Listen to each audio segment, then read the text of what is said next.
The movie begins with a video message from a man named Frank who wants to talk about a future that brings mankind overpopulation, famine, wars, and all kinds of troubles. But as a child, he imagines it to be different. 1964, Frank Walker goes to the New York World's Fair to present his jetpack at an invention contest. Though the jetpack doesn't quite work yet, but it could be an inspiration to others. Competition referee David Nix rejects his project, despite the approval of a girl named Athena, who walks up to them and tells the kid to follow her stealthily and gives him a badge. Frank catches up with Athena's group, for which he has to jump into a boat that takes him to the moving toy pavilion. A laser beam drops on the badge and scans the data, and directs Frank's boat into a secret tunnel. Immediately, an obscure cabin is in front of him, and a pleasant female voice invites Frank inside. All the doors and windows are closed behind him, and the same voice announces the start of the transportation. The cabin shakes violently, but everything quickly ends, and the boy steps outside, finding himself in an unfamiliar place. Seeing Athena board a strange flying machine, Frank rushes after it, but the machine flies away. Frank finds himself on the edge of a pad when the tentacles of a huge robot appear in front of him. Frightened, Frank falls to the lower platform. His backpack falls nearby and shatters. The disappointed kid tries to reassemble it, but the reappeared robot does it for him, wielding the pieces back into place. Then he puts it on Frank and gets the approval of the emboldened kid. At this point, people run out onto the platform. Frank awkwardly turns around and drops from a huge height. Suddenly, a view of the Tomorrowland opens up in front of the astonished boy. He puts on his satchel on the fly and turns it on just before hitting the ground. Frank is flying over the city, thrilled by the beauty he sees, when he spots Athena below. He lands in front of the girl and she shows him the town. And then Frank's story is interrupted by Casey Newton. She too wants to tell the story, only from her perspective. The action shifts to the 21st century. In the dark of night, Casey sneaks into the Cape Canaveral spaceport and disables the cranes that are disassembling the platform. After that, she returns home, where she assures her brother that she will not give up on her dream of defending the platform. In the morning, she is on her way to school when her father is informed of the crane's breakdown. But very soon, a replacement will arrive, and nothing will stop the platform from being disassembled. Later, sitting in class, the girl listens to all sorts of threats to humanity: nuclear war, climate change, terrifying predictions, and more. But none of the teachers can answer Casey's question, how to fix it all. At night, she drives to the spaceport again and gets caught by the police. They detain her, confiscate her motorcycle, and after booking her, let her go home. While receiving her belongings, she finds an unfamiliar badge among them. Casey picks it up and moves out of the precinct into a wheat field. An unfamiliar city looms on the horizon. She takes a step and finds herself back at the station. Very cautiously, she picks up the badge. On the way home, her father becomes angry with her daughter's behavior. She has trespassed on NASA property. But Casey's only interested in the badge. She reminds her father that he's a space engineer and asks to see the odd object. But the badge has no effect on her father. Casey picks it up again and immediately finds herself flying over the road in the same unknown land. But her father interrupts her visions. At home, the girl realizes that as soon as she picks up the badge, she immediately sees Tomorrowland and feels as if she's there, though she is in fact still in her own world. And when she tries to go anywhere, she bumps into walls and falls down the stairs. Then she rides out into the field at night and sets out to explore Tomorrowland. When she gets there, she is amazed by the unseen flying devices and the sight of everything around her. The girl runs through the sunny streets, marveling at the wonders. And soon she realizes that she's invisible to those around her. Taking the train to the spaceport, Casey observes the transparent cascading pools with people bathing in them, and looks at the incomprehensible flying machines. But then she notices that her badge is counting down.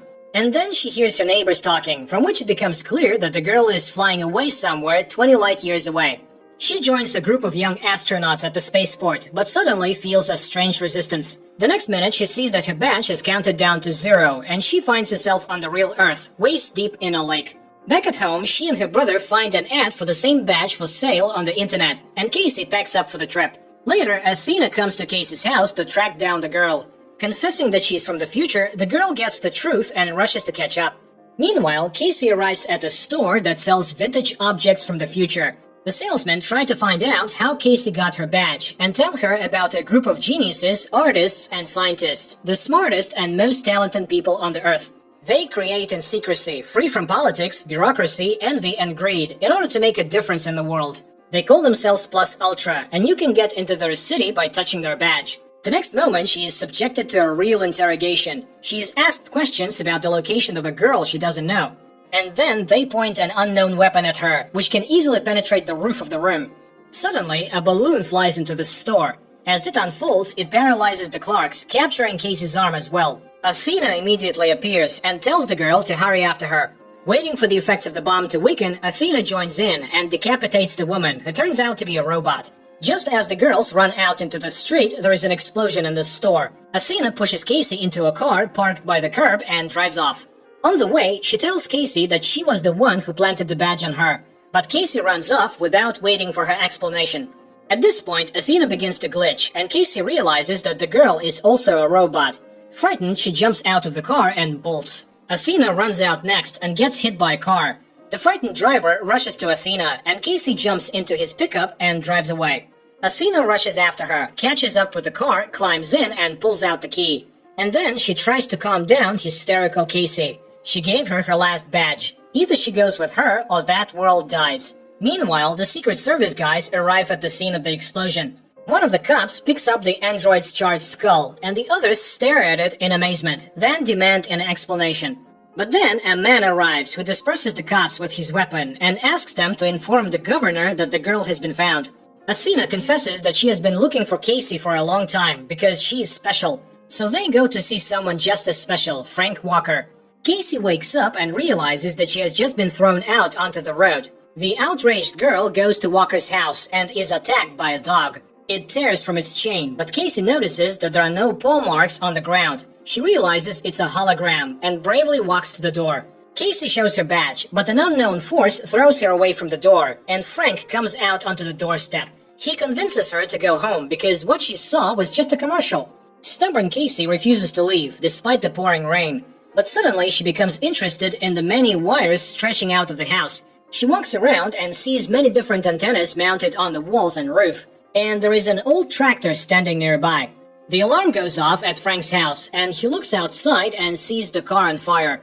Grabbing a fire extinguisher of a strange design, the man rushes outside and extinguishes the burning tractor. He immediately realizes that it was a distraction, and Casey has gotten into the house behind his back. The angry man tries to open the door, but is thrown off by his own defense system. Casey, on the other hand, looks at all sorts of incredible devices the house is full of, and finds a strange projector that shows footage of Frank and Athena in the Tomorrowland. And then Casey enters a room with a computer system analyzing world news, while Frank sneaks into the house through a hidden back door. He is terribly angry, and when questioned by the girl, confesses that he was simply thrown out of the future. After looking over the hardware, Casey realizes that he has built a machine that predicts a 100% probability of humanity's demise. However, when Casey declares that he should never give up, the prediction suddenly improves by a few thousandths of a percent. At this point, androids pretending to be representatives of the Secret Service drive up to the house and demand that the criminal be handed over. But Frank closes all entrances. Nevertheless, the robots enter the house, where numerous traps await them, from which they die one by one. Frank falls into the hands of one, and then Casey helps to eliminate the enemy, not even realizing what kind of objects fall into her hands. Frank leads the girl to the second floor, where an android catches up with them, but the inventor activates a magnetic wall, and the robot is simply drawn to it. Still, Frank gets caught by the ringleader, who reads him his rights before destroying the man. Casey takes advantage of this and smashes the android's head in with a regular bat. The pair go to the bathroom, settle in, and catapult themselves out of the house. After landing in a nearby lake, the humans make their way ashore, and Frank tells her his story of his relationship with his father. He is trying to resuscitate a motorcycle hidden in the bushes when a car with Athena at the wheel pulls up to them. Frank does not look happy. He is annoyed that Athena has dragged Casey into a showdown that doesn't concern her. But the girl refutes him. She's been looking for potential candidates for years because she still considers herself to be a recruiter. In the altercation, Athena convinces Frank to go back and rectify the situation. Casey doesn't understand what the conversation is about, but she's also in favor of going back. The company arrives at the building where Frank has set up the teleportation station, and Athena informs them that they have to get to the play. Frank dissuades the girl. The robots will surely be waiting for them there. Then Athena offers to give her the weapon he hides in his briefcase. They will try to make it on their own. Casey tries to ask questions, but Frank grounds her with the message that Athena is just an android and does not care about stupid people. But the recruiter assures her that she was never stupid. Frank declares that he will do everything himself and opens the door to the station. Surprised, Casey climbs into the cabin, where Frank blindfolds her and pours some kind of powder into her mouth. Athena checks some knots and goes down into the capsule as well. The man sets a course for the tower, and from Athena's response she realizes that she too has been kicked out of Tomorrowland. The machine begins to hum, and after a while the exhausted people get out of the capsule. Casey is terribly thirsty and clutches onto a can of Coke, while Frank hurries the companions. The robots will soon be here. Once outside, Casey is thrilled because they are in the center of Paris, right on the Eiffel Tower. While Casey knocks out the guard, Frank opens the door to a room where the creator of the Eiffel Tower is recreated meeting Jules Verne, Nikola Tesla, and Edison, all prominent geniuses of his era. It was Tesla who designed the antenna capable of picking up all subspace frequencies. It is here that there is a secret entrance to the dimension where the city exists. Frank winds up a vintage gramophone and immediately the secret door opens. The delighted girls see the marvels of technology, and the tower immediately begins to part to the sides, and out of the ground rises a rocket. But at that moment, a car with androids rushes up to the bottom of the tower. But Frank, Casey, and Athena are already inside the rocket, which can take them to the right place. One of the robots does make it to the porthole and hits the glass. The rocket takes off, startling the inhabitants of the metropolis. Having flown above the ground, the rocket turns back around. Thus, it enters another dimension.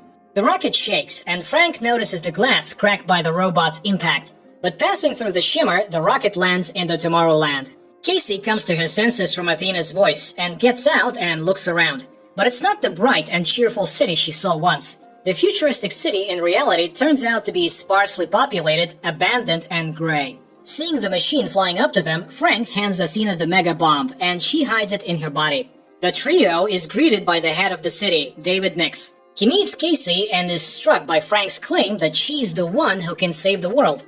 Everyone flies to the control tower, where the bridge to the land of the present is opened. Everything here is controlled by Nix with a remote control on his arm. He points out the blurry figures to Casey. These are glimpses of the future, something that will happen in a few minutes. The tower converts the energy of tachyons, discovered many years ago. It is with the help of a tachyon observatory that you can look anywhere on Earth. Casey thinks of Cape Canaveral and operates the equipment herself, which amazes Nix. Sometime later, the company ends up at Casey's house and witnesses her conversation with her father from 3 days ago.